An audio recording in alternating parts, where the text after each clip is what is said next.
What's going on, Sports Wars? We're here, we're live, and it is a very special Sports Wars Sunday, a half hour early, because I think we're going to have a lot to talk about. And that's probably what you'd expect from this point out. Joined, as always, by Jeremy, D-Day Cobra. What's up, man? What's going on? Congratulations to Bryce Young, Alabama, back-to-back Heisman trophies and hopefully national championships, but back-to-back Heisman trophies. Imagine this. I got a strange little story I'll tell real quick. Imagine this. A guy with a mother and a father that raise him right, and he grows up to be successful. Wow, what a story. It's almost like, parents are important and strong father figures are important in life.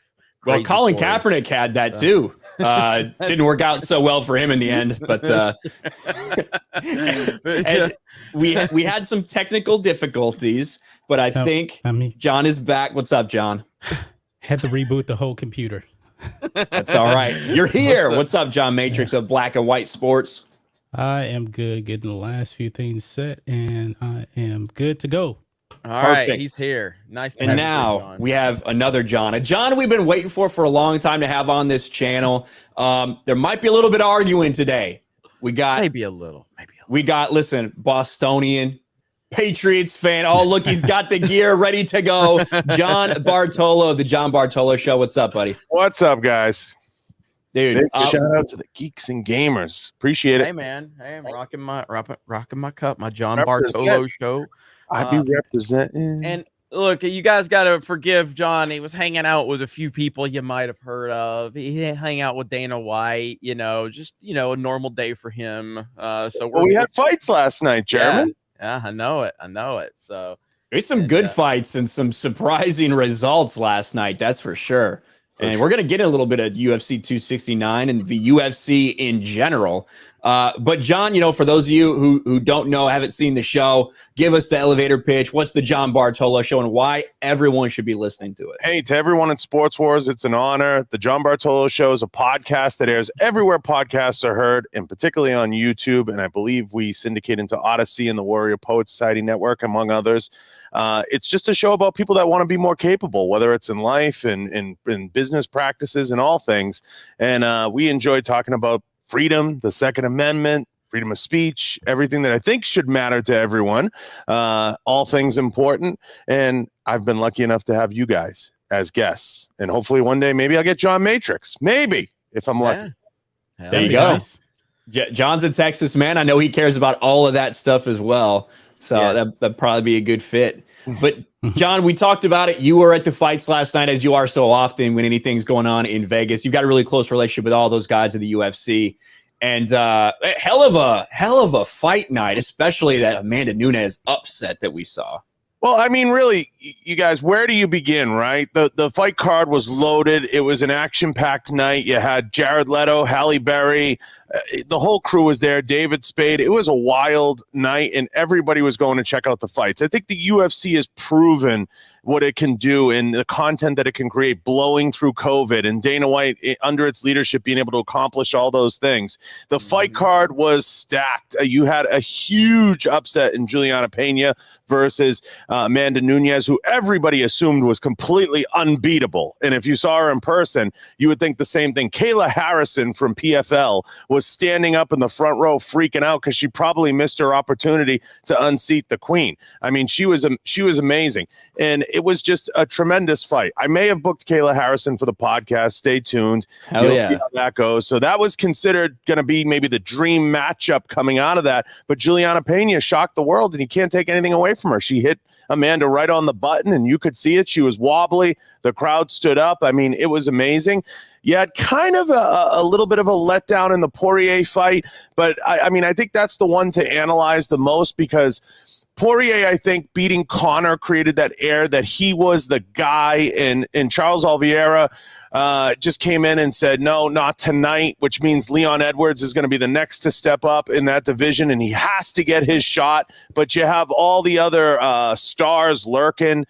George Masvidal, of course. Colby Covington recently lost, so he's kind of out of that mix. If you look at all the different weight classes and where people could go and what they could do, you could see some guys changing weight class because a lot of the moves that happened last night. So it's going to be very, very interesting how it plays out. I will be talking to some guys later today to see their thoughts. I know fight of the night, I believe, or performance of the night ended up to Juliana, rightfully so, and of course to Charles, I believe, ended up getting it. So action-packed night. You had a really interesting fight in the Josh Emmett fight at featherweight in Dan Ige. Diamond Dan Ige is 50K Ige is a Navy SEAL son. Tough kid. I had him on the show. Son of a SEAL. Just awesome guy. And you had Josh Emmett, who's been on my show, who's another fantastic guy. Went all the way to decision as expected. Two guys just slugging it out. That was a great prelim card fight. And of course, you had Tai Tuivasa turn the crowd up, drinking out of the shoe and going crazy. That was a lot of fun to see. And he's just beating opponents. I think it's not going to be long before you see Tuivasa fighting Francis Ngannou, which will probably be one of the dream matches after Cyril Gane gets out of the way. Yeah, and you mentioned it. What the UFC has done and the way that Dana White has run everything. I know Jeremy's been he's turned into a UFC fan, even though he hasn't watched a lot of UFC in his life, because specifically of the way that Dana has approached everything. Well, yeah, I mean, I've watched some UFC, but I mean, I'm an old school wrestling fan, so I'll always watch my favorite wrestlers typically get their ass beat. Shout out CM Punk. But yeah, I mean, those were some ugly fights, but But yeah, what Dana White has done and how he allows his fighters to have their own opinions. I think if the entire sports world ran like the UFC, we would be in much better shape right now. Much better shape, because I love that Dana allows his fighters to have whatever opinion they want. And then the fact that Dana continues to have his own individual opinions, because I think that's how the world should work, much less just sports. But we've seen so many problems with the sports industry, with the NBA and the NFL, with all of the nonsense, and Dana White just stays above that, continues to be a true leader. And it sets a great example for all of sports right now. And that's been such an attractive thing for me and so many other people, is to go, okay, I've never really followed UFC consistently, but the way Dana White runs it makes me want to support it even more, because he runs it the way it should be ran. Yeah, I could definitely comment on that. I think Dana, amongst media minds in this chat room and listening and watching, I think Dana White gets it. I think that's an overused term, but I think he gets it. He understands the power of media. He lets everybody act as they're going to be, and if they're a bad actor, let people weed them out. If they're a good actor, let people, praise them. And he lets people work their shtick, because there's still a shtick in the UFC, just like there is in wrestling, and everybody has their way of selling tickets. I think what Dana has foreseen is essentially the UFC is a content creator and matchmaker, and that's what they are. It's a brand, and the UFC has the ability to say, we're going to ignore a lot of the politics and the BS that come along with some of these other organizations that feel they need to be buttoned up or be a certain way, and everybody has to fit a mold. I understand it's different because they're individual athletes, Jeremy, involved in this. And I get the team aspect. So there's a stark difference between what the Patriots do versus what the UFC does, and I think they have to behave that way. I think Dana's a visionary, and I think he has media on his mind all the time. That's why he's doing things like, Fuck It Friday. I don't know if I could swear on this. Fuck It Friday. Yes, and he's doing those types of things. So he gets, the idea of media and putting content out there that's compelling and what people want to watch. The problem the UFC runs into is only that there's so many other leagues that they compete with, even though they're a cut above everybody else. You'd love to see everybody always fight the best, just like we wanted to see Kayla and Amanda, now potentially Kayla Harrison from PFL, and hopefully Juliana Pena in that bantamweight fight as time goes on. Yeah. Well, yeah, I mean, that's what you talked about, and it is with the individuals that make up, the UFC, in a bigger scale. I mean, that is technically, and it's different from the UFC, since the NFL or the NBA, in terms of you do have teams and you have individual team owners and all that. but at its core, it is still a larger group of individuals that come together to make teams, and the teams come together. And so it's just, I just look back, like if you look at someone like Adam Silver, and then you look at someone like Dana White, you're like, one of these men is a leader, and one of these men is pathetic beta who can't even stand up to any of these players. You know what I mean? So I'll ask all you guys. I think it's no question that the UFC has surpassed the NHL in the major sports arena. I feel so. So I think he's making, Jeremy, to your point, huge gains and huge strides because of a lot of his stances and because of a lot of the line he's drawn, so to speak, in the sand. Yeah. It's such a tough comparison because it's completely different business models. The NHL has 82 games, whereas, you've kind of got a UFC event every weekend, but you've got the smaller fight nights, things like that. And then you have, once a month, you have pay-per-views. You have these $80, $90 pay-per-views, whatever they're costing now at this point. And so it is a different business model. But when you're talking about what gets talked about more, what draws more, I think definitely UFC is outpacing NHL. What do you think, John Matrix? I'm not big into the UFC, but I've seen the popularity of it. Waking up this morning, like I didn't even know the UFC was going on last night. I went to bed early too, so another story. But waking up and seeing the hype of it, when you go to ESPN, that's the first thing on there this morning. NHL, never really got into it. I think like in '94, I got into it for a hot second, and that was pretty much it. Dallas Stars? No, it was actually the Rangers in '94. Mark Messier. Yeah, the Rangers in '94, because the Rockets were also in the finals, NBA finals, that season as well. That's the only tell him time about some Texas teams. He's gonna, you got the Dallas Stars and that's why I assumed. I know the Stars were good in the '90s, so that's why. Who else? Yeah. How many Texas NHL teams are there? Is there only? I think just the Dallas Stars. Okay, that's why John's not big into it. Everything's bigger in Texas except for NHL teams. So yeah, I mean, I was definitely more into boxing. Yeah. Than I was a big Mike Tyson fan back in the 80s and in the 90s. That was must-see TV. And I do see the UFC getting up there to that level. I can't say that it's at the Mike Tyson, can't miss it kind of level yet. Because it seems like the fighters in the UFC, they don't stay as long as in boxing. I mean, what do you guys think of that?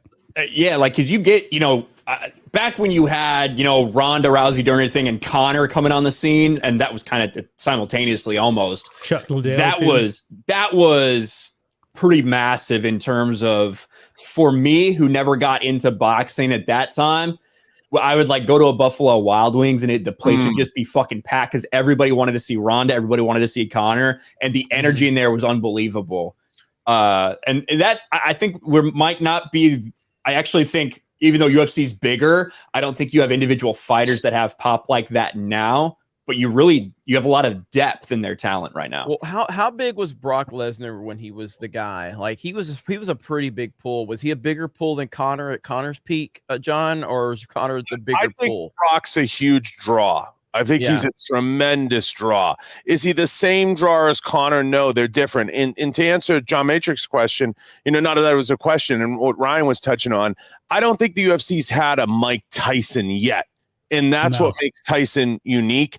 Tyson, you have to remember, was a meteoric rise in boxing. At 21 years old, he held the greatest title in the whole world, the greatest individual title anyone could ever hold. Not only that, he cleaned out the entire heavyweight division. He was the first lineal champion, I believe, and John Matrix, you could correct me, I believe since either George Foreman or even Muhammad Ali. He was the first lineal guy to unite all the belts under one roof. So it had been a long time before, and lineal championship is something that's hotly talked about. There was Tyson Fury was a lineal champion. But the issue here is, the UFC is still very young. It's only about 20 years old. In looking back amongst the greats of the game, I mean, I could make the case that I'll give you a good example, John Matrix. I could make the case that there are some boxers. There's been a Hagler. There's been a Hearns in the UFC. Yeah. Has there been a Tyson yet? No. So I agree with you, but I think that takes a certain temperature in the room to cook that dessert right. So you think that Conor McGregor is more of a Hagler Hearns? I think Conor. Comparison? I think the Conor feud with Khabib and with all these different guys that you have in that welterweight division that was so stacked, and you have in these other divisions that Conor's battled in. I think you've had that Hagler Hearns Leonard type battles with St. Pierre coming up a lot as the GOAT when he was coming up with BJ Penn. I think you've had a lot of those, but you don't hear a lot of people, unless they're true boxing fans, bring up the Hagler Hearns type guys of the mid 80s, the Sugar Ray Leonards. You don't hear those names brought up a lot. You hear Tyson, you hear this one, you hear that one, more current guys. And you hear Ali a lot. I think we've had some Haglers and Hearns go through the UFC. I don't think we've had a Tyson yet. I personally think, and I think somebody just said it in the chat, but I was already thinking this, but and again, I'm not a fan of Ronda Rousey, but her height was as pretty high as anybody I've seen in UFC, in my opinion, from a normie standpoint. Yeah, but she fell out quick. So when she only had like 9 fights. She had 12, but she only won 10. Okay. The problem with Ronda, if you're an MMA fan, and I know you guys will know what I'm talking about, is she was very one-dimensional. She was a judo player, and she was a judo player who knew how to do takedowns and knew how to hit that arm bar, and she was the best in the world at hitting that arm bar at that particular point in her life, and they knew they could make a star out of her. And I think when you look back at Ronda, she did everything the women's division needed at that time, but she wasn't a complete MMA fighter. And to be a complete MMA fighter, you have to be good at everything. She couldn't take a punch from Holly Holm, who ended up becoming a can for the division. You know what I mean? Is she the one that knocked her the Kingdom Come across the head? She's the one that knocked her out, that kicked the first time. And it's funny because a lot of people were actually talking about that last night, when Amanda lost, and Amanda was like minus 1,000. That was the spread. And I think Ronda was minus 1,500 when she lost to Holly Holm. But I think that like when it comes to these like superstars, it's tough because you want to have that kind of longevity. Sure. And we've had some people who have had that longevity, some long runs at the top of these divisions, but you gotta have the combination of the attitude and the pull from that personality side. Like with Stipe had his run. Stipe had his own cool personality, but that's almost like a niche that a lot of people were drawn to, Midwest people, but it wasn't like this polarizing figure. Look at what Demetrius Johnson did when Demetrius Johnson was just dominating, but he was just a quiet dude. It wasn't like Conor. The reason Conor gets attention even when he loses is because he fucking talks, because that is his personality. And it's fan-fucking-tastic. I love it. Yes, it is. I think everybody has a shtick, across every sport. I think Tom Brady has a shtick. If you don't think that's a shtick, he's just, if you watch Man in the Arena, which is the new special brought to you by Under Armour on ESPN, if you watch that special, you can see his personality come out, and you could see that sarcasm and that surliness. So it plays into his shtick, which is, shucks, gee willikers. They're so good. And he plays that. And everybody has a shtick, and I think in fighting to stand out, I think you have to do something different. Look at Sugar Sean O'Malley. I mean, we didn't talk about his fight, but he's a walking shtick. I mean, he's literally got the rainbow hair and the tattoos, and he comes in and he I saw Tommy Lee and who else was there? There was a bunch of people. David Spade. They were all cheering the loudest when he came in. Theo Vaughn was cheering pretty loud when he was coming out. I mean, they seemed to be all drawn to him for one reason or another. Yeah, well, and even Cody Garbrandt was more worried about Sean O'Malley than he was about anybody else, and that was a problem for him, as he's now just Cody Garbrandt's basically done as far as I see. When he's been knocked out like 5 of his last 6 fights or something. He's a legacy fighter now. It's a name, it's a draw, and that happens in that sport. We saw it with Matt Brown. We've seen it with Ben Saunders. We've seen it through the years with Cowboy Cerrone coming up as a little bit of a stepping stone in some ways. And that's not a knock. I mean, if you have the longevity to go that long and become that guy, you're still getting paid. You're still making money, and you're a name for the brand. Yeah, and he's never been the same since that first Dillashaw fight. And he got tricked the same exact way the second time. And then He's great. He's fun to watch. You're going to get a great watch out of Cody Garbrandt. I'd like to see. Well, I don't know if that's even possible, but like Justin Gaethje to me is a guy who's everybody is pushing right now for a reason because of how exciting he is. He's got the personality. He got a lot of fights really quick, and he's still on the up and up. So Justin Gaethje is a guy to look forward to in the future. For sure. Appreciate that. Thank you, Rock Meow. We're loving our sports channel, so thank you for that. Really, really cool comment. We got a super chat from Thomas Gilkey. What's up, Thomas? Much love to all of you. Keep being incredible. Hell yeah. Thank you, Thomas. And Thomas was actually out there for the Vegas meetup as well when you were out there in the bar, John. So good guy. Thomas, big supporter of the channel, has been forever. Yes, we got A Money Wilson, channel member for 4 months, says thank you for all the sports wars. Well, you are very welcome, A Money Wilson. And that should probably take us into the war, the sports war that's going to go down today. Now, John, he's wearing his New England Patriots gear. He's not unabashed in his representation of New England sports and the Patriots. Boston guy.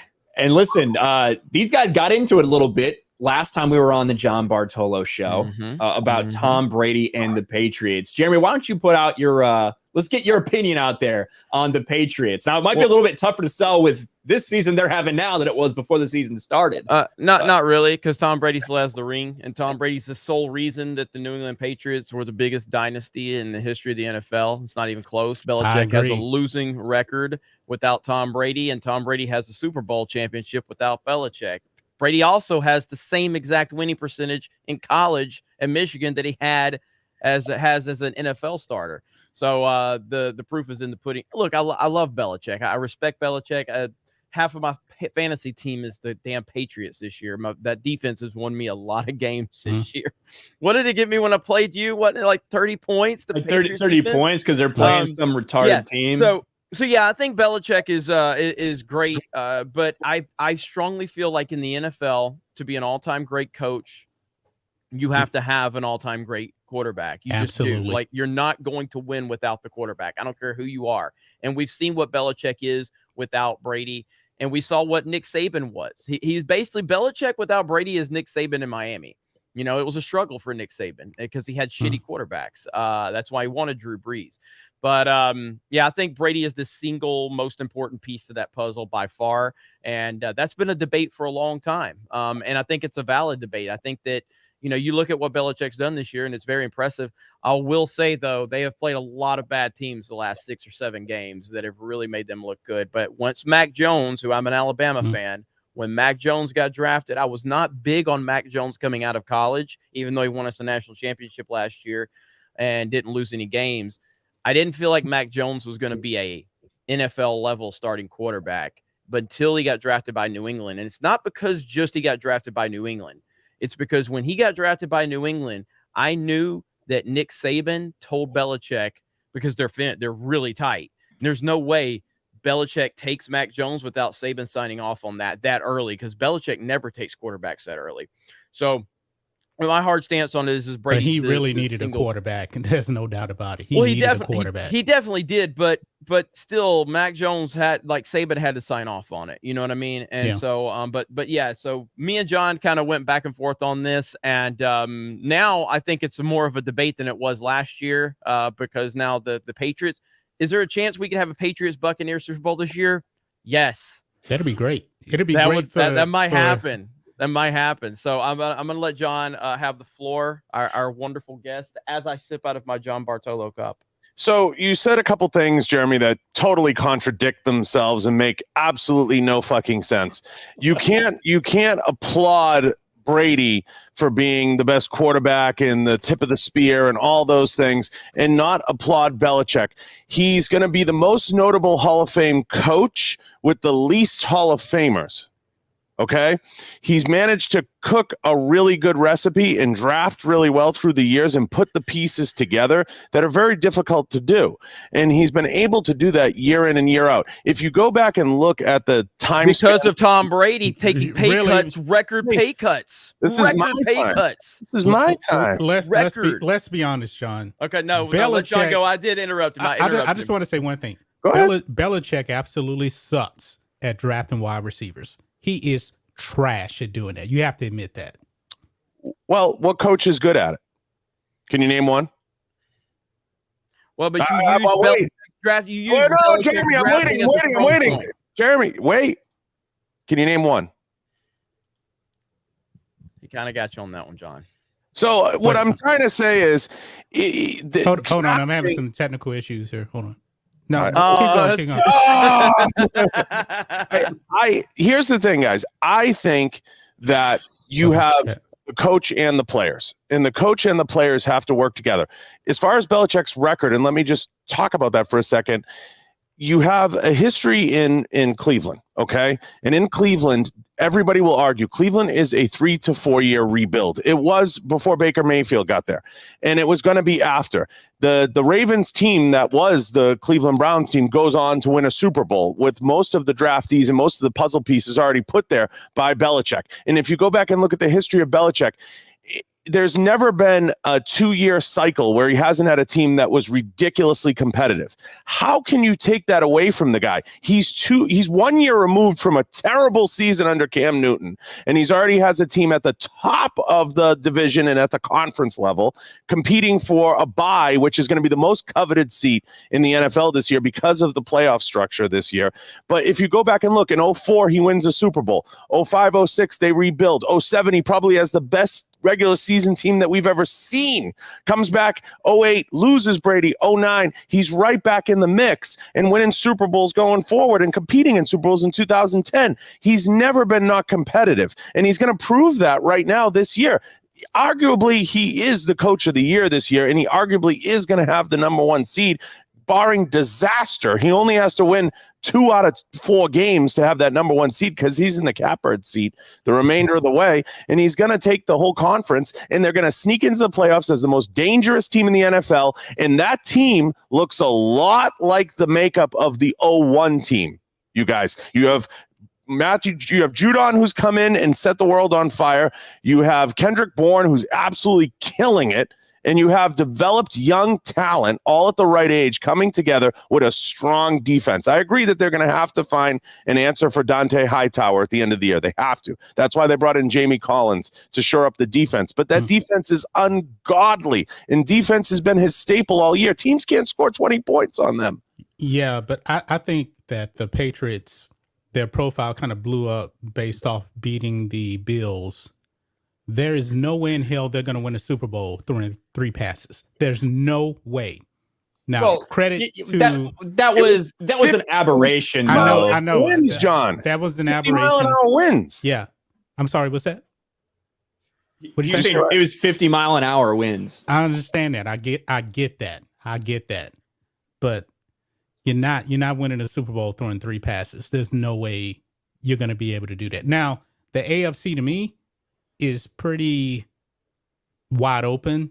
I don't think there's really any great team in the AFC. Well, the NFC really either. I mean, I think the NFC has all the top tier powerhouse teams. You've got Arizona, you've got Tampa, you've got the Rams, Green Bay. You've got Green Bay. I think all the top teams are in the NFC right now. Right. But I don't see the one team out there that you can say, wow, that's the team right there. You can't say that because of the way they play through the conference. So ultimately, you only end up with one, right? So if you were to choose, if I'm a player, I'd rather be in the AFC any day of the week and twice on Sunday. Yeah. It's an easier road. Right. And if Belichick gets to a Super Bowl, right, does he really have to win? I mean, for the Brady not necessarily for the greater argument, because I think they're both great. So you'll never convince me. You know what I'm saying? But does he have to win to say I'm a good coach? No. Well, no. I don't think he has to do anything to prove he's a good coach. But everybody that's not knows really he the is. debate. Like just going to the cherry now. Yeah, I think it's a reasonable argument to make that Tom Brady's the greatest quarterback of all time and that Bill Belichick is the greatest coach of all time. I think that's fair. I think that's the case. And I do, but that's not the debate. That's almost like with LeBron. We hold LeBron to the Jordan standard, And so you can sit and say, well, LeBron doesn't have to accomplish anything to be an all-time great player, and he doesn't. But if he's going to be compared to Jordan, and these two guys are connected forever, Brady and Belichick, and so that's always going to be the standard as to who was more responsible for the dynasty. And I think that if you look at everything, every piece of data that we have available, Belichick has a losing record without Tom Brady. Bringing the Cleveland Browns into it is a massive mistake, because the Cleveland Browns under Belichick, a joke. They weren't a joke back in the 90s. They were not the Cleveland Browns now. Like, that was a perennial playoff team. Even right before Belichick took over, they were a playoff contender every year. They weren't a joke. And so he won one playoff game with them. And that's Jeremy, fine. I want to ask you a question that's similar to what I asked John about the wide receiver drafting. Can you tell me another Hall of Fame coach that had a winning record without their star player? I mean, off the top of my head, but I can't think of another. You can't name one. Wait a minute. The point is, I've never heard that Phil Jackson was the reason Michael Jordan succeeded. I never heard Bill Walsh is the reason that Joe Montana was the GOAT. I never heard that, Don Shula's the reason that Dan Marino put up all-time great numbers. I've never heard that. I have heard consistently that Belichick is the only reason that Tom Brady, the system quarterback, was successful. And there's no data to support that. Zero data. Are you willing to bet on Bill Walsh being what Bill Walsh was a designer of offenses? He was a legend in the coaching community, and what he did with Montana and the way he was able to shape him, it's very similar to Brady in many ways, with the short passes and the slants to Jerry Rice. So, I mean, Bill Walsh, he had his own video game named after his coaching. I mean, he was a huge advocate of the West Coast offense, and he totally changed the whole way that NFL's played. Yeah. So, but we never heard him discredit, though. But here's the thing. I want to ask Jeremy this. I want to challenge him on Sports Wars right now. Do you know Belichick's record without Brady? I know it's a losing record. It's like 30, but you don't know it, right? Not off the top of my head. No. Okay. He may be 500 now with the record they have now. No, John, I want to make this clear because we want to see where Jeremy's how long he's willing to stay with that argument. I'll bet every dollar I got, and it's more than one in my wallet, that he passes that mark, because he's 62-74 without Brady. How long do you want to cling to that argument? You're telling me that he's going to have a net of 12 games? He's going to have 12 wins. Okay, 12 wins. So he's going to have a net positive of 12 wins to end his career, right? Yeah. Okay. That's going to happen in a year. Maybe. You got to I got the money. Wait a minute. A good year is 12-4. That's a net positive of 8. You want to bet? Huh? Well, how much are we betting? You want to bet on it? How much are we betting? Let me know. How much are we betting? You want to bet on it? I'll bet you $1,000. Okay, Belichick has a winning record. $1,000. Okay, that when Belichick retires, he's going to have a winning record without Brady. He's 62-74, Jeremy. I'm clarifying. I'm clarifying the debate and the bet. So when Belichick retires, you're telling me he's going to have a winning record without Brady. I don't think he'll retire or die till he does. Okay. So first of all, before we get into that, the fact that that's the low-hanging fruit that you're at a point where you're trying to shift the debate, because now you're not. So you're acknowledging that Belichick has a losing record without Tom Brady. The greatest coach of all time has a losing record without one player. Jeremy, he also won 2 Super Bowls before Brady. No, as a defensive coordinator. That was with Parcells. As a defensive coordinator. Yeah. But if anything, Parcells held him back. No. Maybe he held Tom Brady back. Think about that. You are smoking the evidence. But you want to hear more evidence? Guess what Matt Castle did? Guess what Matt Castle did after Belichick? You don't want to take the bet. So you'll cling to that argument until I'm not letting you shift this debate on the facts that Belichick has a losing record. Right. Now, guess what Matt Castle did after Belichick? He made a Pro Bowl in Kansas City. He made a Pro Bowl and won the division and had better stats. So is Todd Haley the greatest coach of all time? Because he did better with Matt Castle than Belichick did, and Matt Castle had Randy Moss. But yet when he went to Kansas City, he had a better record, he had better numbers, and he went to a Pro Bowl, things that Belichick didn't accomplish. So what does that tell us about Belichick? it tells us he lost his star player in week 1 of the season and had to change his entire approach to the season for a different player and still had a winning record and still won 10 games. But also, you got to remember, I remember that season in 2008. New England had the easiest schedule in the NFL. That schedule was a joke. Well, And but that's neither here nor there, because you can always. John, you coached 30 years in the NFL. You're going to have an easy schedule once in a while. I'm not saying that's his fault. I'm not saying that's his fault about the schedule. Of course not. I mean, well, now you have the Buffalo Bills, right? Like now you got Buffalo, who was a preseason favorite for a lot of people to win the Super Bowl, who's now sitting 2 games back of the Patriots in that division. Yeah. So, but I will absolutely take your bet on the Belichick deal, John. Listen, I'll send you my routing numbers. So. You can start prepaying now. We'll put you on a plan. By the 12 wins, because it's you can't cling to a dying argument. You can't. It's not a dying argument. It's a fact. Brian, I want a ruling. It's a dying argument. Like, what is Phil Jackson's record without Michael Jordan? It damn sure ain't negative. Let's agree on this, right? Let's say the Patriots win 3 games out of the rest of the year. They lose round 1 of the playoffs. They got 4 games left. They win 3. Okay. Yeah. So he only has to win 9 games, Jeremy.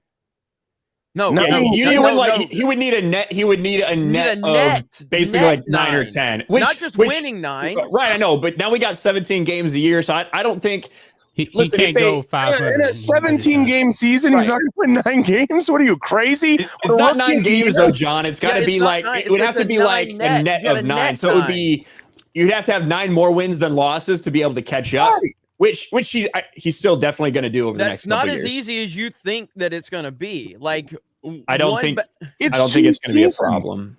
Okay, it's 2 seasons. Right now, the Bills seem like they are going to be a very strong competitor in the AFC East for the next 5 to 6, 7 years. They're going to be a competitor. You say absolutely are. So now, what happens when Miami? I don't know. It just depends on what they get their act together. But you've got more competition in the AFC East than you've had in recent years because of the Bills. The Bills saying Miami's going to get its act together. Should have that conversation started in when did Marino leave?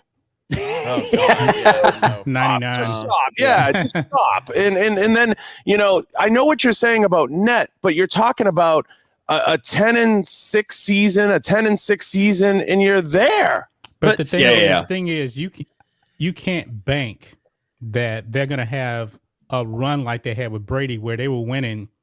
John, they have the rookie of the year. They have the rookie of the year quarterback. Probably every team in the AFC would trade places with them right now. I don't think Buffalo would. The difference is with Brady, you are on drugs. You were winning.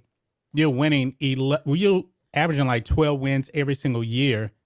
Now he's gone. I don't think you're gonna have that kind of run. Yeah, so he'll probably end up getting a 500. He probably will. But one bad season again, then let's say they go what? I don't know. 7 and 10, then that's a -3 right there in wins. So he has to make that up again. I mean, they're not going to have the run they had with when they had Tom Brady at quarter. They're just not going to happen. Well, I don't think Buffalo would trade Josh Allen for Mac Jones. I don't think so either. I don't think Buffalo would trade Josh Allen for Mac Jones. I don't think a lot of people would trade. Let me ask you guys this. Do you think over the last 20 years the Patriots are pretty good at constructing a team? When you have Tom Brady, the best player in the league, taking pay cuts, yes. Yeah, especially in this era, you better have a quarterback. But the thing is, Mac Jones is on a rookie contract for the next 5 years. They can extend to 5. I mean, Ryan, that's where I'm going. They have the structure of the team. You guys aren't reading the tea leaves. The structure of the offense is like 26, 27, 28 years old. They're all babies. Kendrick Bourne is a stud. Yeah, they're not going to have to pay anybody for a while. So actually, if Belichick sees 4 years left in his career, basically coinciding with whenever Mac Jones would get a new contract. Yeah, let's say Mac Jones is that guy. I don't think he's taking a Brady approach where, just underpay me. I don't see that. He might though, because of the template. Yeah, I think Mac Jones. I think they drafted him for that reason. I think Mac Jones is a smart. Listen, Mac Jones is a smart kid. Okay, he is. He's a very smart guy, and you don't play for Nick Saban and Bill Belichick and not get it. Like, I think Mac Jones understands the situation he's in, And I think that Mac Jones is probably going to do all he can do to stay within the Patriot structure, if possible. I think he will. Let's have this scenario here then. Whenever Matt Jones' time to get paid, that's probably what 3 years down the road, something like that. Yeah. So somebody drafted in the first round, they will have 5 years of control. So that would be 4 more years after this. Okay, 4 more years after this one. Okay. So whatever the market is for a quarterback, because I'm pretty sure in 4 years, the going rate for, let's say he keeps progressing, he's probably going to end up being, market-wise, a $65 million per year quarterback at that point. So you really expect him to take more of a pay cut. I'm not saying he'll take, $25 million, but you think he'll step back and say, you know what? I'll just take 30, 35 million versus 65. Yeah, but you're talking extreme hypotheticals 5 years from now, potentially. You think Belichick's not going to work that contract all the way to the end? But the cap is going to go up. That's what I'm saying at that point. Yeah, but you're talking in extreme hypotheticals. I can't go there with you. I mean, guys, just listen to this, okay? And I want your audience to understand this. Mac Jones is 23 years old. He played at Alabama with another name you might feel is familiar to you, Jeremy, Damian Harris. Anytime you start pairing up college buddies, it's dangerous in the NFL. And then you have Jacoby Myers, Nelson, Kendrick Bourne, Hunter Henry. They're all under 28. Oh, I get it. They're all under 28 years old. They are going to be the most dangerous team to deal with in the NFL next to the Titans for the next 3 years. There's no question about that. In the NFL or the AFC? In the AFC, but that's all that matters. You have to play in, Jeremy. That's what you don't understand. You have to play in. Well, I obviously understand it, but you said the NFL. You didn't say the AFC. Well, I'd argue they're going to be dangerous to the NFL. They've won every game on the road, haven't they? Yeah, they lost a lot of home games. They've had a pretty weak schedule the last. Again, I'm not taking it away from them. These excuses keep on piling. First of all, you're hinging your entire Belichick is the reason Brady's successful because he may have a winning record when it's all said and done without Brady. That's the low hanging fruit you're going with. He might not be lower than 500. What I'm saying to you and your audience is I'm hinging my bets on the rookie of the year at quarterback, arguably the best offseason in picking up players, and a team with its core under 28 years old. John Matrix, tell me I'm wrong. Say it again. What did you say?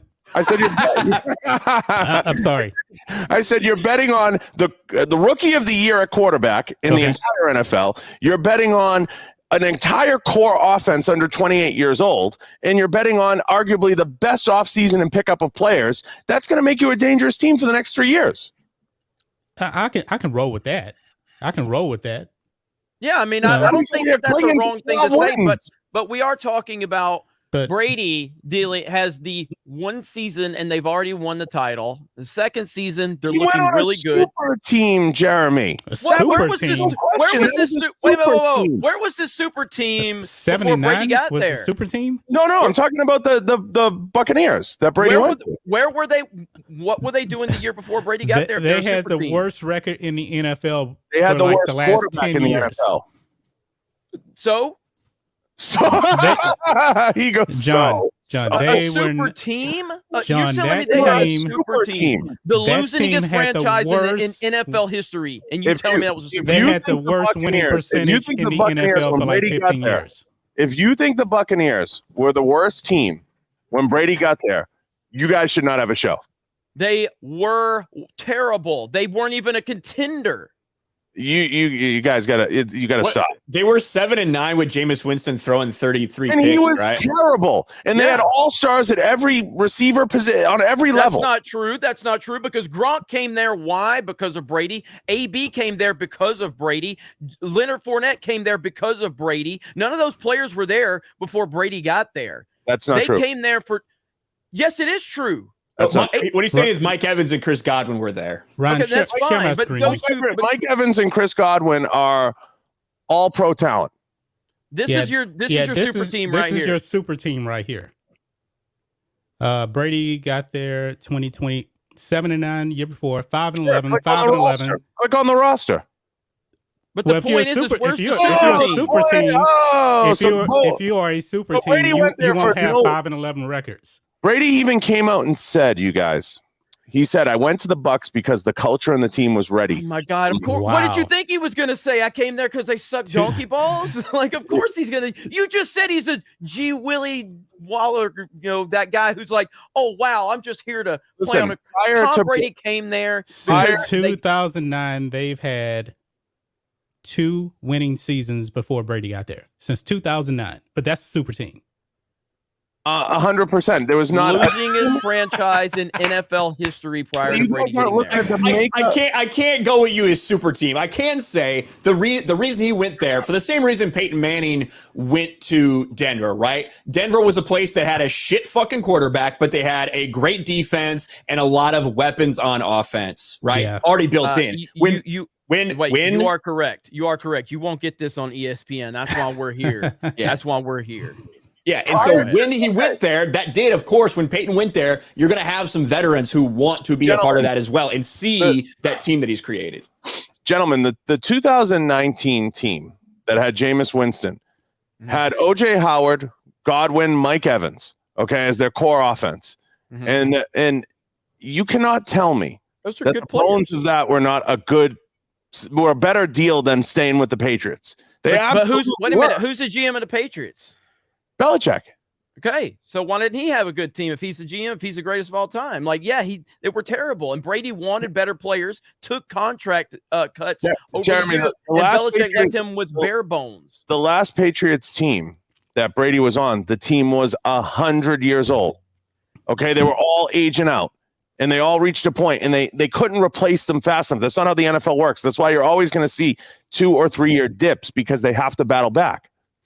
And they I understand that, but you said it's a super team. This was not a super team. This was a team that had some really good pieces. Wow. And then when Brady shows up, then again, the only reason AB is there is because of Brady. The only reason Gronk came out of retirement is because of Brady. And the only reason Leonard Fournette came there is because of Brady. So now it's a super team. O.J. Howard, Mike Evans. Wait. First of all, I'm an Alabama fan. O.J. Howard was great in college. Who the hell was O.J. Howard? Nobody was talking about O.J. Howard in the pros. That was arguably the two best. That was arguably the best tight end combination in the NFL. He was fine, but then you bring Gronk into the equation, and that changes the game. But of course, O.J. Howard got injured the first season. Sure, he was there. But the reality is, the bones of the team were built. They were built, but without Brady, just like any other team Brady's been on, without Brady, it means nothing. Brady is going to make the adjustment for 4 or 5 wins, of course, every time on every team that he's on. But you can't look at a 9-7 team and say they sucked before Brady got there. And then Brady goes there, adds 4 or 5 wins, and they're right back in the mix at 12, 13 wins a season. This is what happens when Tom Brady comes somewhere. People have revisionist history. It's just like the Patriots. When people say, well, Brady just walked into the greatest situation in sports history. No, he didn't. He walked into a losing situation. I didn't say he walked into the greatest situation in sports history, but the team was a good team. Without Brady, no one knew they existed. Belichick was about to get fired. Belichick was on the hot seat. He was on the hot seat. Oh my God, that is true. John, they were 5-11 in 2000 and 0-2 and they started in out 2001. 0-2 Yeah, like he was on the hot seat. If you think for 1 second Belichick was on the hot seat, you just got to cancel the show. Cancel the shut it down. Okay. All right, so, there are reports that Bill Belichick was about to be fired. That was well documented back then. Okay. That they thought they were going to get fired. Okay. Yeah, that's actually on the record. Hey, listen, I'm $1,000 richer in 2 years, so I got a really nice CD with DJ Cobra. I got a really good maturing CD with DJ Cobra. He clings to that argument. They were great. That Buccaneers team was a well-built team. I'm going to stay with that. And it was put together in a way that he could go there. It's legitimately what Peyton Manning went to in when you get to choose where you want to go, you don't pick to go on a fucking dog shit team. Yes, right. Like they were a team that was missing a quarterback. You can't deny the impact that everybody knew that. Or that Tom Brady had from a locker room level to an on the field level. Like he changed them. He took this fucking thing, and he polished it into the jewel that it was. What I'll agree with 100% is everybody looked at the Buccaneers at the end of the year in 2019, and there was talk about this when the rumors came up that Brady was going to go there, that they were a team on the rise if they had a quarterback. Jameis Winston is a disaster. He was a disaster. He was a filler quarterback until they got somebody that could be in there. Could any quarterback have gone in there and won 10-plus games? Probably not. Okay, I agree with that. But Brady comes in, and yes, it's a cultural shift, just like LeBron or anybody else coming into a team. But I would imagine the same thing would occur if there was a coach coming into another team, or Belichick went somewhere. It's a cultural shift. Whether or not the team's ready to receive that culture is part of the interview process when you're looking at those teams. I mean, at the end of the day, you know, we are having a debate on the all-time greatness of both of these guys, you know, but I have consistently always felt that, and again, it's not to take away from Belichick as much as it's just to elevate Brady, because I don't think any coach is just solely responsible for anything in the NFL. I think in college, that's a whole different ball game. Because I mean, Nick Saban proves that year in and year out. I mean, Pete Carroll proved that at USC. You know, we've seen where a coach can have it because of recruiting and everything like that. You know, Urban Meyer does the same thing. When Urban Meyer goes to the NFL, he can't do anything. Which, by the way, we're going to report that Jacksonville is sticking with Urban Meyer. By the way, Ryan, I saw that on ESPN. That was yesterday. So, but you know, with the NFL though, this is a whole different ballgame. Look at Sean Payton. Sean Payton, we're not going to hear about the greatness of Sean Payton anymore. No, because he doesn't have Drew Brees. Saints are 2 games under 500. You know, I think it hurts Sean Payton more because he came from the offensive side of the ball, and he's more of an offensive guy. So when he doesn't have a weapon like that, it's very difficult for him to leave his mark. I think you still see Belichick leaving his fingerprints on things because of the defense. Yeah, and that's his background. I will say this though. Most of the time, when you have a great quarterback and you have a great coach, they're together for forever, pretty much. I mean, Dan Marino, Don Shula, my Cowboys, Jimmy Johnson, Troy Aikman. Once Jimmy Johnson left Troy Aikman and went to Miami, fell off a cliff. Biggest mistake in Cowboy history. I blame Jerry Jones for that. Yep. Ego. Just when you think John Matrix knows what he's talking about, and then he confirms to everybody he's a Cowboy. But however, he doesn't know what the fuck he's talking about. Barry Switzer did win a Super Bowl with that team, but you ever hear Troy Aikman talk about it? They didn't listen to a word Barry Switzer said. Yeah, I know. But that team was so loaded, though. It was so loaded. I'll say this. Cowboys fans are the worst fans because they're part of the biggest marketing engine in the NFL. But John Matrix is 100% right. That team, I would have loved to see Jimmy Johnson coach that team for 4 more years. With Deion Sanders too? Oh, man. They were loaded. That would have been incredible. It would have been incredible. It really would have. Get no arguments from me. They were loaded. Yeah. I mean, look, we went to the Patriots and the Buccaneers game. And man, I tell you what, the atmosphere at Gillette, and I'll wait for him to get back so you can hear this. All right, go ahead. Sorry. All right, so now you're good. But no, what I was saying is, you know, me and Ryan went to the Buccaneers Patriots game, and you know, I had never been to Gillette, and I gotta say, like, I gained so much respect for Patriot fans because here's how it went. Okay, so me and Ryan both had Brady jerseys on, Buccaneers Brady jerseys. So before the game, dude, it was like hardcore Brady love, like everywhere. And then and then he came out there and they gave him a stand ovation. The moment the game started, it turned into fuck Tom Brady, tackle that motherfucker. It was like crazy. I'm like, hell yes, man. Like they were committed to showing respect to Brady until the kickoff, and then it was like he's an enemy, and it had a real college vibe to it, you know, in terms of like going to college football games. Like Patriot Nation is powerful, and Robert Kraft has created there, and the culture that Belichick is created it's pretty special, man. It was really awesome to be there. See, now, I didn't do that when Emmitt Smith played the Cowboys. I cannot say fuck Emmitt Smith. I cannot do that. I just can't do that. Well, they just did it like during the game. As soon as the game was over, it was back to respect. You know, they shut it off when the game started. As soon as the fucking whistle blew and like the game started, they're like, "Fuck you, Brady, you bum. We don't want you back here." Well, you have to remember Boston. In my lifetime, I'm old enough now. I can remember when the teams were somewhat bad. You always had a competitive Red Sox team. You had competitive Bruins teams every 7-8 years. You'd have a team that was competitive. Celtics were always competitive in my childhood. The Patriots now, obviously all time, have proven that they're one of the greater franchises out there. But it's a culture in Boston of winning. And I've said this to you guys before on all the shows. Just look at the people in my age range coming out of Boston and coming out of that area and what it's bred and the type of people that you have in that fandom. You have Portnoy from Barstool Sports. You have Dana White. You have Joe Rogan, who came out of him and Bill Burr out, I believe, the Newton South, Newton North schools. And myself at the time, you had Ben Affleck, Matt Damon in movies. You had all that stuff coalescing at the same time. We're all in the same age range. That's like the late 90s, right? Yeah, and it's all that age range. Jay Cutler, the bodybuilder, went on to win 4 Olympias. He's from Worcester, Mass. So you had this culture of winning. And a lot of that has to do with the sports teams in the area stoking those fires and developing those fans. And Boston's a great sports town. I would only ever second it to Chicago, because I've been to a lot of games in Chicago. It's a very competitive sports environment there. But it's much different than LA or Miami. They're kind of transient sports fans. You never meet a Dodgers fan that's born and bred in LA. You've also never seen a stadium that's fucking full before like half an hour after tip off, first pitch or whatever. Like, from being someone in the Midwest and being a diehard Chicago sports fan, huge fan of Chicago. Yeah, exactly. Like, going and shifting to then living in San Diego for 4 years was fucking mind-blowing, because I'm like, what do you mean, like, you can just get tickets?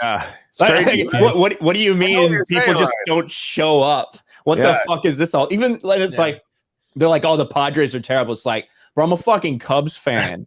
I'm a Cubs fan. I was having to like find a way to scrape together, like try to find a way to get tickets in like the mid 2000s when they were just dog shit. Like, it's just, that's just the culture though. I love the Boston. Like, John, have you ever seen Bartolo and Matrix? Can you jump in? Have you ever seen the Funny or Die with Tom Brady and his accent? Have you ever seen that one? Oh my God, that is gold, dude. Yeah. Matt Damon, you should be ashamed of yourself. I'm not from here. I'm from California.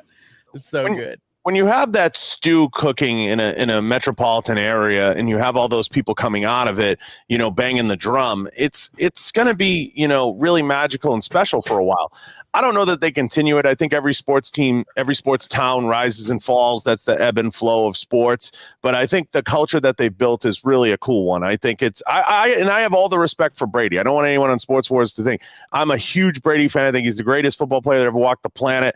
If I was to draft a team tomorrow, I have a really weird way of doing things. I'm actually a huge fan of Troy Aikman. Brady and Aikman wouldn't be far apart if I was to draft a team for so many reasons, just because I loved Aikman. And I think if he had the time to cook a little bit more and have the right coaching, I think he could have won a bunch of championships. I think he could have been a 5-time champion easily. Yeah. Thanks, Jerry.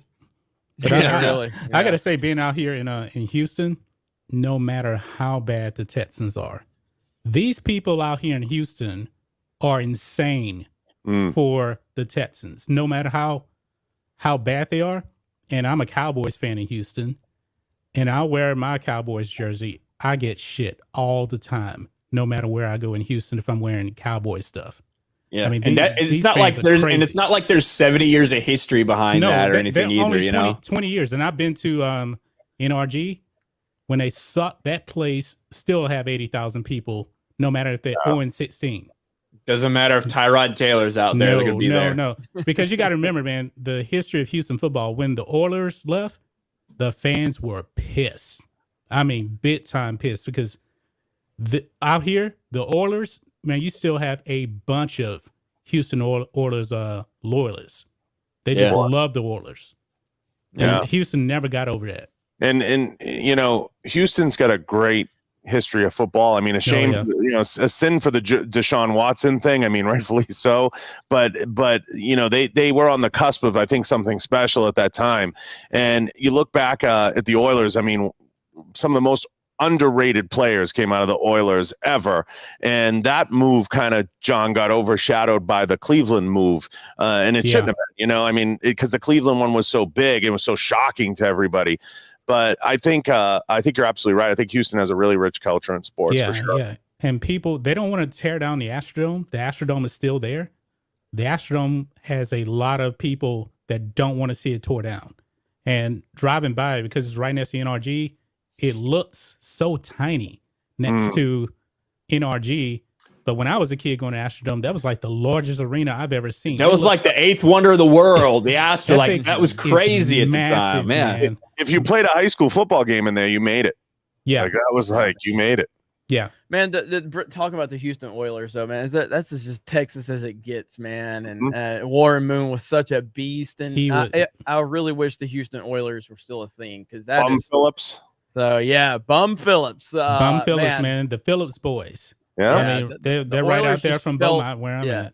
It just felt like Texas. It just had that Texas mentality to it. It is kind of crazy that, like, you know, we just talked about both those teams moving, and you had the Ravens go on to win a Super Bowl right away. And then you had the Titans, the Tennessee Titans, go on, and they were obviously in that Rams Super Bowl right away.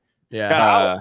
I always have a soft spot for the Oilers, because they had who I think is the most underrated player of all time, Warren Moon. So I always hold a soft spot. Warren Moon was all-time great. Oilers. Yeah. Mm-hmm.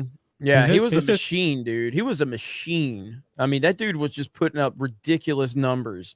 Right. And yeah, he is. He's very underrated. I think he gets overlooked a lot of times when people are talking about all-time great quarterbacks. Yeah, sure. It's hard because of some of the time he spent in Canada and on other teams. And he was on some bad Houston teams early on that kind of dragged it out. But Warren Moon's one of the all-time studs. Yeah. Yeah. 100%. Jim Kelly played for the Houston Gamblers, and they're actually coming back with the USFL 2023, is it? The King No, 2022, I believe they're starting up.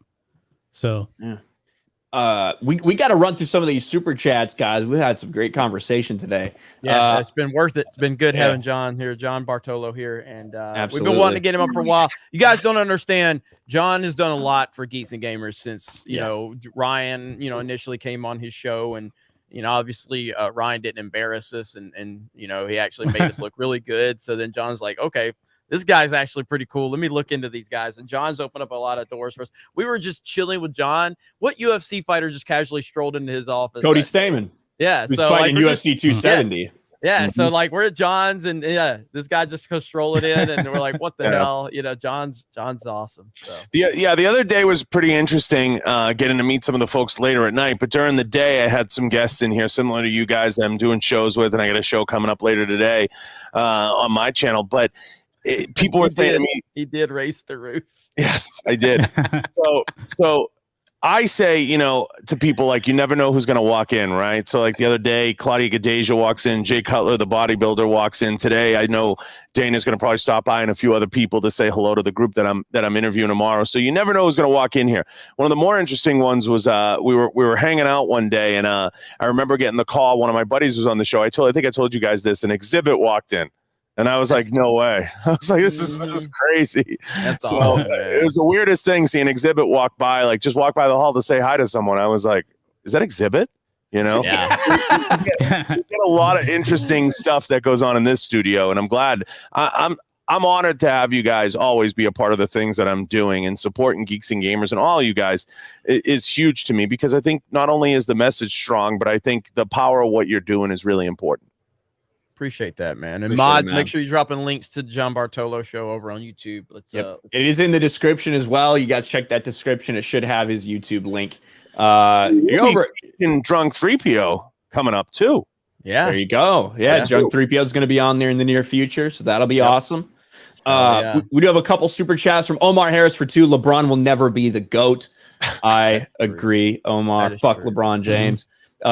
Dark Side Droids for $5. Never forget, Nick Foles defeated Bill Belichick and Tom Brady. He did. Oh, that's a painful. It is. It's a painful. There's a conspiracy theory that Belichick threw that game. YouTube it. Who is it? Who is it that he benched that game? Malcolm Butler. Malcolm Butler. And it made no sense, man. Nope. I mean, something happened, right? He was late, or he was I don't think we ever found out after curfew or some shit, right? There was more to it. Yeah, there was more to it.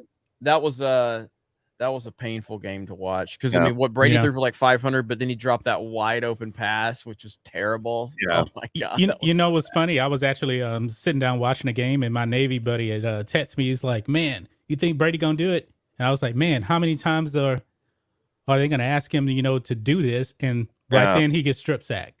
Right after I sent that text. That was probably the second worst loss of the entire dynasty with Brady because no one will forget the 07. So it's kind of like that one fades into the distance. But you're right, John Matrix. Is that was a tough game to watch. Yeah. Was that I don't remember. Was that the year or the year after? Or the year before, the double doink when the Bears lost to the Eagles in the playoffs on that missed field goal at the end. That was fucking Nick Foles, but fucking Eagles, dude. Yes, thanks for reminding us, Dark Side Droids.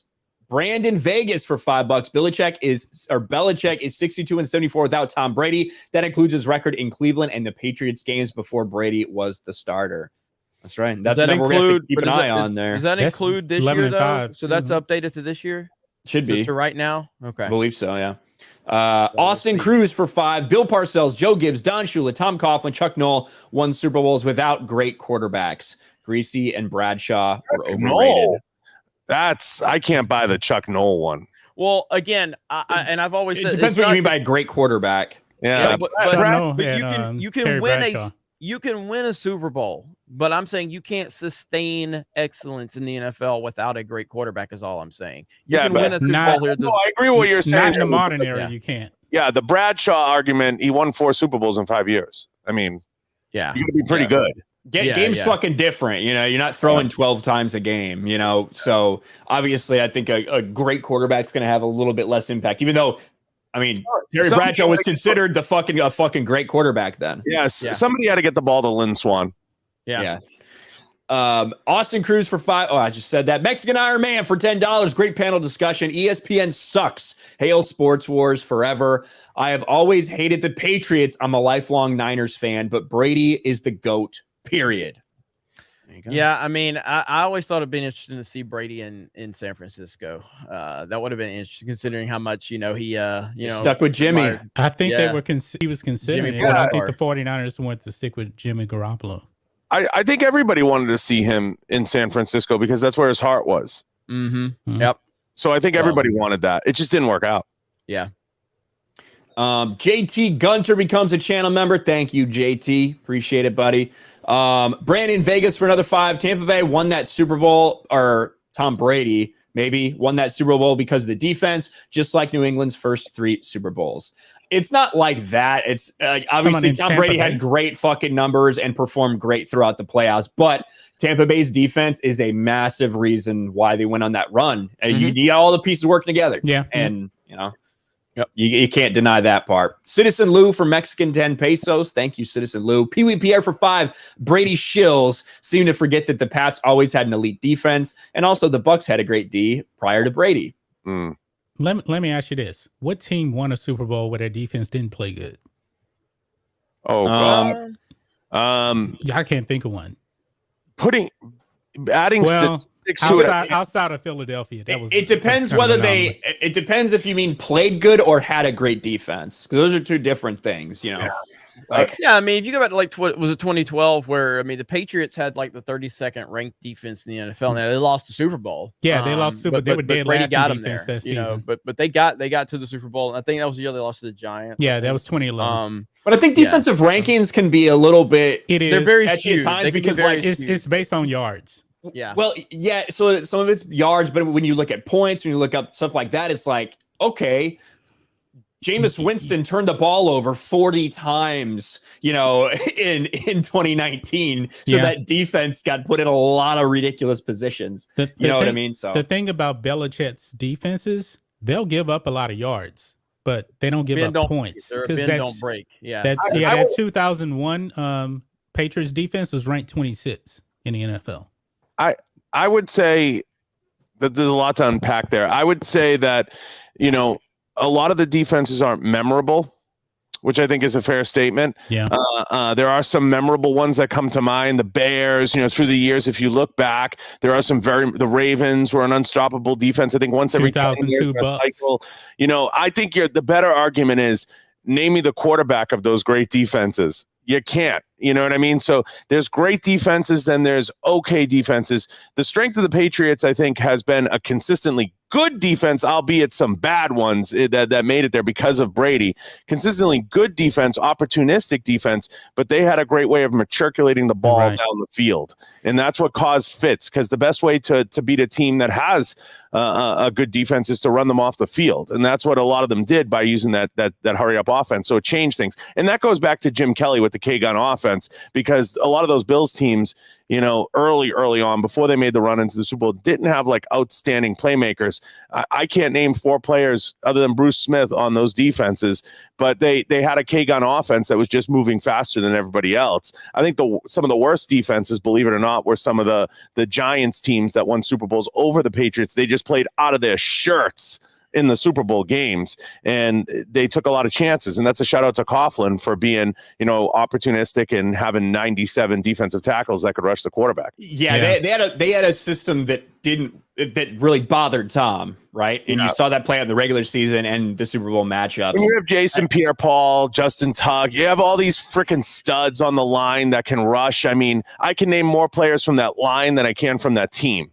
And I think that what the key to the Patriots sustained success has been their flexibility on defense. And that goes to Belichick drafting the players that he wants there that fit what they want to do, and then working within that so that you have these guys who can be these quasi players that fit like a Ninkovich, right? Like Rob Ninkovich, there's no way that guy has the kind of career that I don't think he would have had like anywhere else that he did there, because they built around what he was really fucking good at. Ryan, the 2 best examples, honestly, you hit the nail on the head, are guys like Teddy Bruschi that will never be in the Hall of Fame.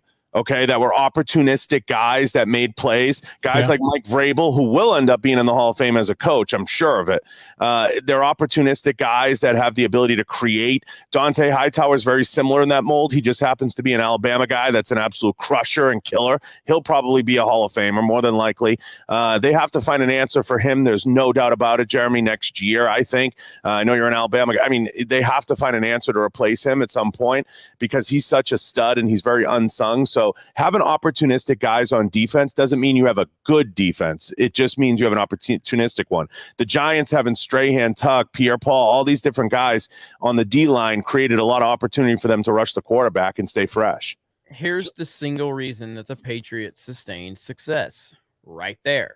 That's why when you have the best player in the league consistently taking massive pay cuts so that Belichick can continue to build around, that's something you don't have. That's why the Seattle Seahawks fell apart after Russell Wilson signed his big contract. That's why, you've got Aaron Rodgers. Kansas City is kind of declining. Yeah, Kansas City's declining. You see Aaron Rodgers has 1 Super Bowl in all of the years that he's been there at playing at a top tier level. Because why? Because he has this massive contract. We've seen this time and time again. When you have that guy taking those cuts and you're able to build around him, it changes everything. That's why the Patriots were what they were for 20 years. I agree with you, Jeremy, respectfully. I agree that that's an important component, the willingness to work with the contracts and be a team player. And I'm choosing my words carefully because it's hard to say. People see that and it's very shocking. They say $60 million. Why would he do that? You don't know, Jeremy, the particulars of those negotiations and what goes on and how he's building that in. You don't know if Kraft promised him something on the back end, the way that they're going to handle his career. I'm sure, because they're very close, he's going to more than make up for that money. Plus, he averages somewhere between $6 and $10 million a year in endorsements, and he's averaged that pretty consistently over the course of his career. So I don't think it's hurting his pocketbook. It looks shocking when you say $60 million in career earnings over 20 years. Over 20 years or more. But that's the thing, though. What player can't do that? LeBron can't do that. You telling me, Aaron Rodgers can't? Of course, all of these players can do it. But he's the one that's doing it.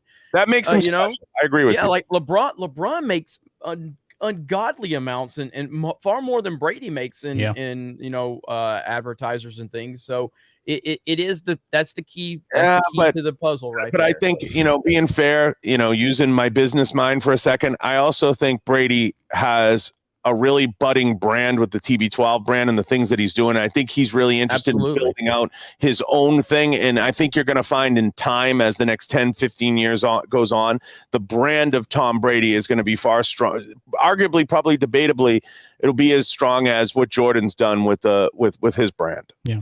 I don't know if we're ever going to see anything on that level, but in terms of NFL, I think you're right. It'd probably be the biggest we've ever seen NFL wise. When you're building that out, Jeremy, I mean, I think in those negotiations, you don't know what help Kraft has given him to build those inroads. You don't know. You know what I mean? Would you say I'm a shitbag because I don't monetarily support Geeks Gamers? You said earlier that you couldn't talk to John about hypotheticals, and that's what you're bringing me.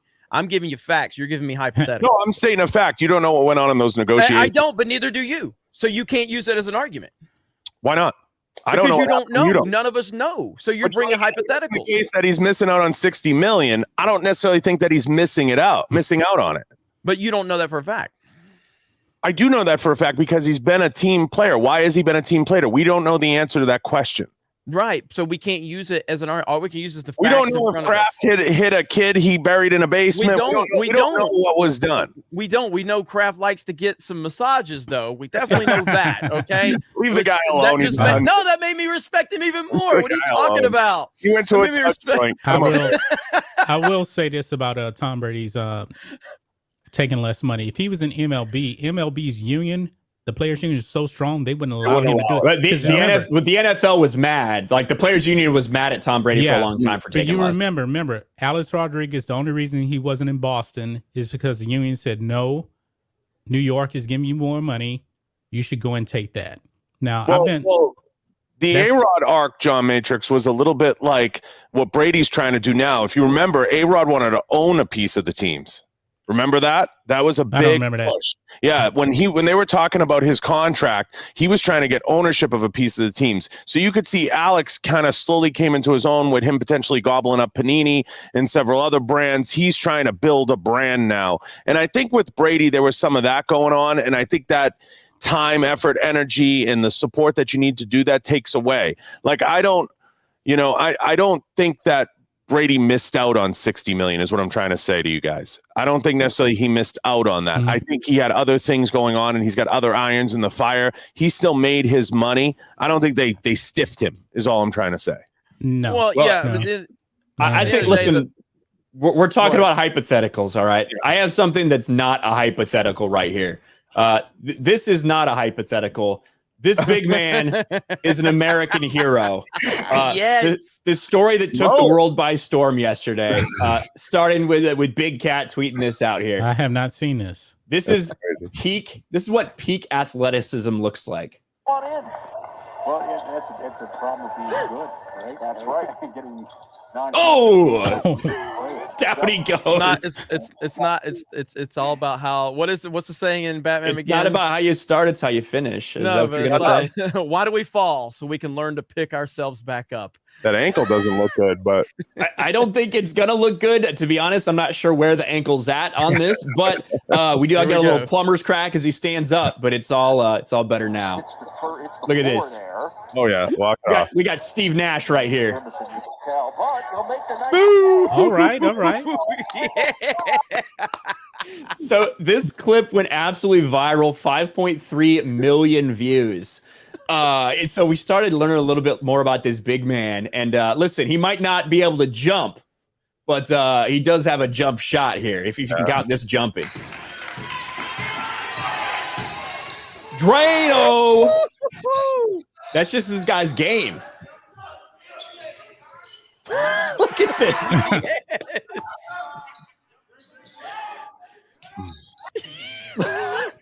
Man, I think it's absolutely ridiculous. They got those kids out there playing basketball in mass. That's true. That's ridiculous. That is true. This dude is at least he's taken the nation by storm. He is an American hero. Thank you, Big Cat. That dude going down like that. Look how he goes down. Look Looks like he fucking face plants. Look at it. Look at that face. I almost got the face. Anybody can do anything. Look at that. Amazing and inspiring. That is good stuff right It's there. fitting and interesting because we have Steph Curry creeping up there in the all-time three-point About to pass it, I think. Yeah. About to pass Ray Allen. He's really close. Which is crazy. It's also weird how old Steph Curry is. He is. He's like, what, 30? I think 33 or 33, something like that. No, right? dude, I was sitting there watching the Heisman Trophy presentation. They're like, RG3 a decade ago won the Heisman. I'm like, what? Yeah. Good Lord. Yeah, That I guy's think old. I think the three-point all-time record is a great one, but you have to remember we've only had the line for 30 years. It's not a deep It's history. not like an all-time record. Yeah. Like Jerry West. How many fucking threes would Jerry West have had? Yeah. If it was established back then. I do think that Steph Curry is the greatest shooter of all time. I also think he's extremely overrated from the media perspective. Bingo. But the hand checking rule and all of that has definitely opened up the game. You go back to the 90s. I'm not sure Steph is putting up those types of numbers in the 90s. No, he's not. He'll get hurt. I think that what Steph has done is I think he's like Tiger Woods to golf. Now, he's not the greatest golfer of all time like Tiger Woods, was the most talented, most dominant. But what Tiger Woods did is he changed the game. He changed the way people played. He changed people's workout routines, the way they approached the game. I think you're to see that with Steph Curry. Now you have people like at a young age that are just working on shooting the ball from 40 feet away from the basket. Like, so to me, he's changed everything. To me, Steph Curry has made the NBA. I'm not talking about the wilderness. I'm just talking about what's on the court. He's made it worse. When I was watching the NBA, I could not stand watching the Rockets shoot 53s per game because they had no plan B. The Lakers are also getting crushed by James Worthy because they're shooting too many threes and they didn't have a plan B. Yeah. It's not about plan B. That is the plan. It's when you look at the analytics and you look at a 3-point shot compared to a mid-range jumper, their plan was we will only shoot 3-pointers or layups. Like, anything other than that doesn't make any sense from a statistical point of view. I don't think the 3-point thing plays into the all-time narrative. If I read off the top 15 3-point guys, they're not exciting names. You have Kyle Korver, you have James Harden, obviously he's an exciting name, Vince Carter, Jason Terry, Jamal Crawford, Damian Lillard. They're not like it's still a thing that's figuring itself out. And to John Matrix's point, I think some teams get dependent on the 3, which can be a problem. Right. I'd prefer a much stronger field goal guy, a guy who can turn and pop and take one consistently and has the percentages to back it up. Because, to me, the 3-point thing, it comes down to who do you want to score your points when it matters? Because that's what the 3-point thing tells me. You know what I mean? Yeah. Who do you want to score points when it matters? Could you imagine Larry Bird playing today? Oh, my God. He would be unstoppable. He was already unstoppable in his time. Larry Bird, and Ryan and Jeremy know where I'm going to go with this. Larry Bird had arguably the greatest 4 years or 6 years, depending on how you want to look at it, in NBA history. It's not even a question. He had 3 MVPs in a row. In 84, he was unstoppable. 85, 86, 87, some of those teams were unstoppable. But 84 to 86, that 3-year run was literally Sandy Koufax-like. He was just unstoppable. He may be the greatest trash talker of all time, too. He's definitely on everybody's, all-time teams in some form or fashion because of what he was able to do with the basketball when he had it. And you have to remember, he's a guy that came late into the NBA in his life. He waited 2 or almost 3 years before he went into college because he was working for the streets department. That's something a lot of people don't know. He came in 79, right? So he's like 23 when he came in. Championship in 81, championship in 84, championship in 86, arguably the greatest team ever in 86. Yeah, he beat my Rockets. Yeah, and they had 5 or 6 Hall of Famers on the 86 team, probably 7 if Ainge ends up going as a GM. Bird was so badass and so aggressive. And I mean, if you look at some of the stuff we deal with in today's NBA with the flopping and all that bullshit, and if you saw what Bird would go in there like a fucking Mack truck. Give me Bird over Braun any day. So, the problem was by 89 he was dust. You know what I mean? His back, dude. His back was back, I bet. They kept him alive to go to the Olympics, really, essentially. You know, that was coming. That was brewing around 1990 that they were talking about that. And people were saying, a Bird and Magic, just hang on because, you know, you guys, you know, we got to have you in this. And, you know, Bird had a great career. He's an all-time great. He revolutionized the forward position and made it a shooting position. It wasn't just dump and chuck it in. You know, he was just a game changer. Yeah, absolutely. I don't know how we got on that fucking tangent, but we did. Probably that fat guy. Lar 1996 for $20. Thank you, Lar. Appreciate it. Mike Hill for $5. How do the Houston fans react when their former team comes and plays against them, John? I don't really know. They're such diehard. They're in the same division. Well, they're such diehard Texans fans now that it's been a long time too. It's been a real long time. I mean, they still love the Oilers, but nah, they're loyal Texans fans now. Yeah. Jason Gaines for 2. Dan Vask looks like the U of Penn swimmer Leah Thomas. Ooh, that is not a good thing for Dan Vask to hear. Mick Walsh for a big channel member says R.I.P. Demaryius Thomas, go Broncos, and fuck LaChina James. Yeah, dude, Demaryius Thomas, 33 years old. That was crazy, dude. I could not believe that. I truly was blown away. Did we get the reason yet? I heard rumors that there was a car accident. But no. Probably there was a rumor that he was in a car accident earlier, but some people in his family are coming in saying that he's been having seizures for like the last 6 months. Because they found him in his house. Yeah. Yeah, so I don't know. But not too much information is coming out of. Whenever you hear that shit, like the first thing I always think of when I hear NFL player kind of prime of his life, I either think drugs or he did it to himself. Like that's just what goes through my head, you know. But it doesn't seem to be anything like that. It's a medical issue. But that's a shame. We probably won't find out for a few months. Yeah, for sure. If it's all natural, you know, it's his family got to process it, and then we'll probably get some reasoning. Yeah, for sure. Let's see. Blue-eyed Scorpio for 2. Brady would be unknown if it wasn't for the tuck rule. No. Stop it.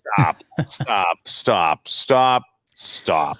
I knew who Brady was before the tuck rule because I knew when he was in Michigan. Yeah. Darkside Droids for 5. Mark Price greater than Steph Curry. Mark Price was a hell of a shooter, man. I mean, it's very hard to compare to them, but they're similar because I believe Steph Curry. I said it before, man. Steph Curry would be a little bit better than his father if he played during Mark Price's time. Steph Curry is not a Hall of Famer to me if he's playing in the 80s and 90s. He's not. He'll get hurt. I think he's a guy who, if he was playing back then, he would still be an incredible fucking shooter. We're looking at a guy who's probably scoring 20 points a game instead of 27, 28. But also, and I think you'd have a tough time staying healthy. Steph is shooting, like 13 threes a game? If he was playing in the 80s and 90s, he'd be shooting like 4. But that's what I'm saying. I don't think he's going to... Yeah. You can't just... I don't think you would plug him in there. He'd be just as successful. No. But I still think he is so talented. And it's not like he's just a shooter. Like his ball handling skills and his ability to finish around the rim for someone his size are pretty impressive as well. He'll be probably a 16, 17 point per game guy back then. Yeah. But real quick, before we are at 1 o'clock, real quick, John, I want to get your thoughts on LeBron James and kind of not necessarily on the floor stuff, but LeBron James as a dude and how bad he has been for the NBA. We've talked about UFC. We've talked about how Dana has the right idea, kind of letting everybody speak. But you have Adam Silver, who's completely let the players take over the league, but only on one side. What do you see from LeBron James, the damage he's done? Well, I want to start by saying I think the NBA is in a lot of trouble.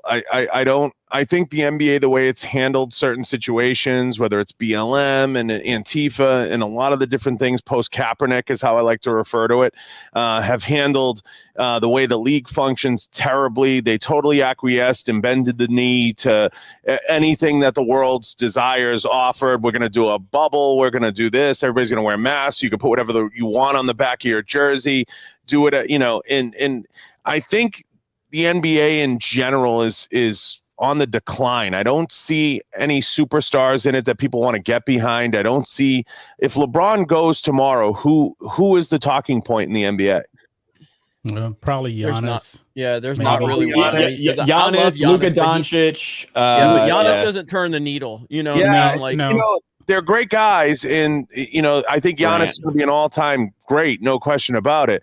But I think that they're lacking star power right now. I think that they know that, and that's why they've given LeBron such a long leash to do and say whatever he wants, because he's all powerful, and wherever he goes, he's going to move whoever he decides to move. The NBA needs to get a hold on the creation of super teams and the creation of super rosters, and they need to control that a little bit. And I don't know how they're going to do it. I don't have the answer. As far as LeBron and his behavior, look, I don't think he's an insanely educated guy. I really don't. He's dumb as hell. Well, listen, you have to look at what you're paying attention to everybody that reads the tweets and reads the stuff that he puts out. He's a high school graduate. Okay. He's a high school graduate that plays basketball really, really well.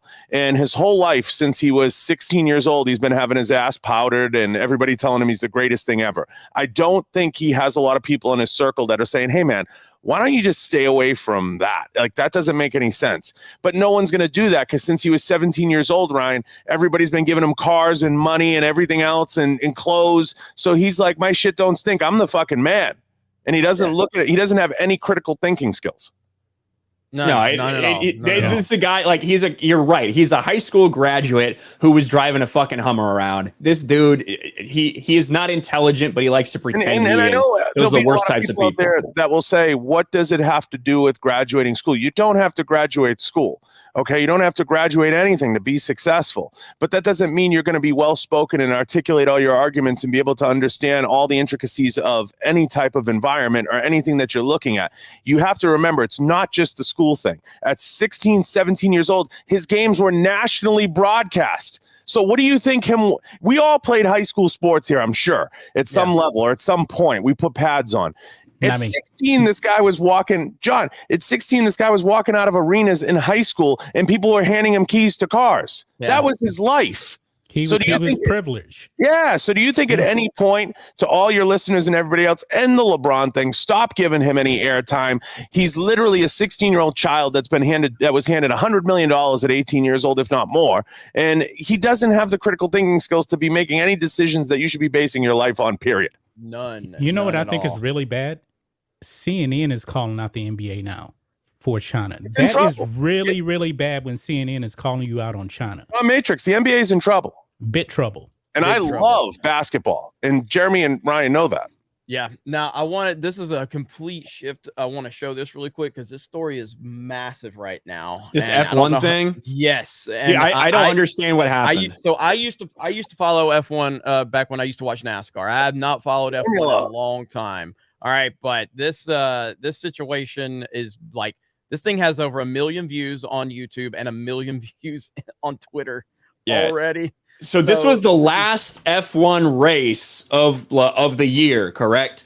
And this is Max Verstappen and Lewis Hamilton. Now, I don't like Lewis Hamilton. I think he's a bitch, but he's a fantastic driver. There's no doubt about that. F1 drivers. He's a big BLM supporter, though. Yes, he is. Yes, he is. But so this right here. So this is Lewis Hamilton in the lead on the last lap. They just took the green, and this is Max behind him. And this is incredible, dude. This is fucking phenomenal. Now, I think Formula One drivers are absolutely incredible. Okay, the skill it takes to handle and drive these cars is beyond anything I'll fully understand. But let's just watch this. This is unreal. That's intense. Awesome. And I don't watch F1 basically at all. So apparently there's some other controversies. So I'll look further into this. But I mean, like right now, that video was posted 2 hours ago. It's got over 1 million views. Jesus. That's crazy, dude. Everybody, we've seen you guys talking about it in the comments. So we wanted to play it a little bit, even though we gotta get more details. But obviously the fact that from what I understand, Lewis Verstappen's maybe not necessarily Max Verstappen is not necessarily a big BLM supporter, and Lewis Hamilton obviously Lewis Hamilton's a straight up SJW. But exactly. So like I said, I used to follow Formula One years ago. I used to be hardcore NASCAR fan. I was back when Michael Schumacher was racing, and again, the Michael Schumacher story is a lot of people may not know. Like him, he had a skiing accident. He's been pretty much a vegetable, very low key in terms of his family won't talk about his status. This happened what, like 9 years ago, I feel like at this point. And Michael Schumacher, a lot of people don't understand this. Michael Schumacher at his height in F1 was making more money than Tiger Woods. Michael Schumacher was the most famous and the most prominent athlete in the world. He was making more money than Tiger Woods. Like, it was insane how big Formula One is. It's kind of like how soccer is. Like, here in the United States, we don't really grasp the level of soccer. That's how Formula One is around the world. It's massive. Well, I can tell you, Formula. You're absolutely right, Jeremy. Formula is something I know because I know brands that have sponsored Formula, and I've seen what that cost. It's insane, the money that's in Formula racing. It's insane. It's literally it's a sport of kings. You got to have money to go to it. You have to have money to participate in it. It's not a cheap sport. We call it a tablecloth tailgate. It's one of those types of situations. It's not a place you're going to go and in the parking lot they're making pizzas. Yeah. Yep. Yeah. No, that would be nice. Definitely like not. pizza. Yeah. If you want that, you got a NASCAR race. Even now, NASCAR sucks now too. NASCAR's garbage now. And again, I used to live and breathe NASCAR. I used to watch qualifying. I used to watch happy hour. I used to watch everything, pre-race, post-race. I used to watch every single lap. And now Bubba Wallace is their hero, apparently. So they can have it. I never got into NASCAR. I loved NASCAR, man. I was obsessed with it. But yeah, that was pretty cool, man. That was pretty cool. That was crazy finish. But that's also a crazy finish for us because that's going to be it. The NFL games have kicked off. John Bartolo, I know you got a big show today. I know we appreciate you taking the time and coming and joining us, man. It's a great conversation. It's my honor, guys. I love being here and I love being a part of this. I appreciate all you guys.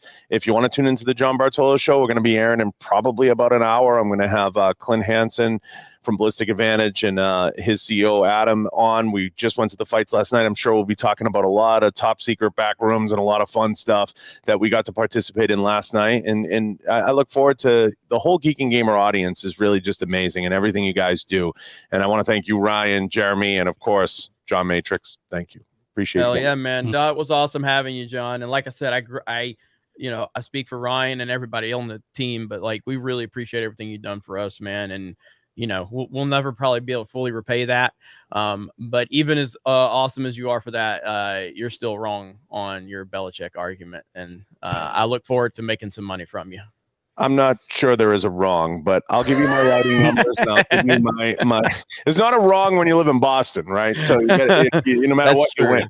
So that's true. That is true. I'll send you my routing numbers and my account numbers so you can just start a payment plan. We'll put you on a plan, Jeremy. Hey, bottom line, if Mac Jones is successful in New England, I'll still win. So I'm okay with that because Belichick keeps pulling Bama players, man. So I'm loving it, man. You got keep my 1,000 warm. So I'm gonna have to. So, but I'm a Bears fan. We get to play the Packers again. Can't wait. Last time Aaron Rodgers went viral. Last time Aaron Rodgers went viral for telling Bears fans he literally owns them, and I couldn't even dispute it. So that's what I have to look forward to today. John Matrix, make sure you guys go follow Black and White Sports, Black and White Network. You guys are getting back into the political game as well, which has been good for you guys. So. Yes, the Black and White Network YouTube channel is doing really, really good. I put up a video on Fredo's producer got arrested for some pedo stuff. So we're rocking and rolling over. I think we got like 4 videos lined up over there. I'm going to follow it now, John.